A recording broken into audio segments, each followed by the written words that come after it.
The Libyan Wars, Egypt's western battles for centuries. The land of Egypt was a beacon of power, wealth, and civilization. But along its western frontier lay a vast expanse of desert and rugged terrain that concealed fierce and determined adversaries, the Libyan tribes. These people, hardy and resourceful, lived beyond the Nile's fertile valley, and for much of Egypt's history, they were both trade partners and deadly enemies. The earliest encounters between Egypt and Libya date back to the Old Kingdom, when border skirmishes were common.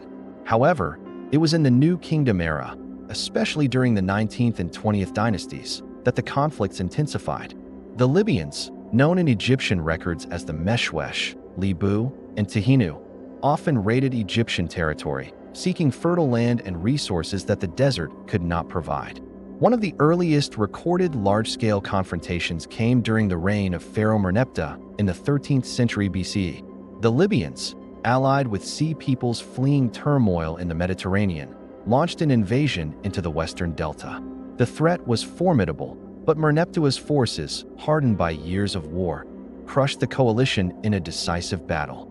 In Victory Stele, the pharaoh recorded that thousands of Libyans were slain and their families taken captive, a clear warning to any who dared challenge Egypt's might.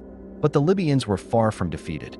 Over the following decades, they returned in waves, testing Egypt's defenses again and again. During the reign of Ramesses III in the early 12th century BCE, the Libyans mounted two massive invasions. The pharaoh, already dealing with the sea peoples in the north, faced a two-front struggle. Yet once more, Egyptian discipline and military organization prevailed.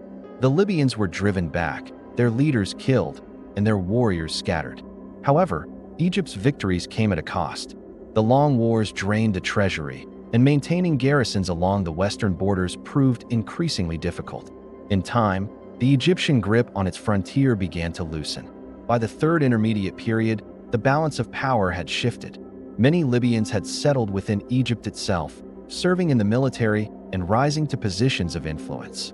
Over generations, Libyan chieftains became Egyptianized, adopting the language, religion, and culture of the Nile. Yet they never forgot their origins. Eventually, some rose to become pharaohs themselves, founding the 22nd dynasty, often called the Libyan dynasty. This era marked a dramatic transformation.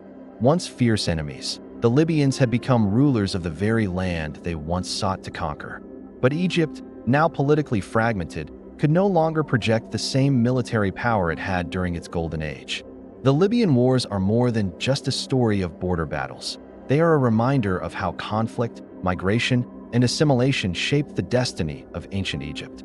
What began as centuries of raids and wars on the western frontier ended with a merging of cultures, forever altering the course of Egyptian history.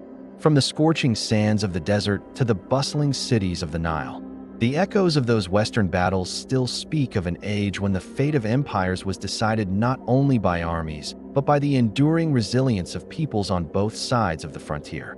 If you enjoy this video, please subscribe, like, share, turn on the grind for more update.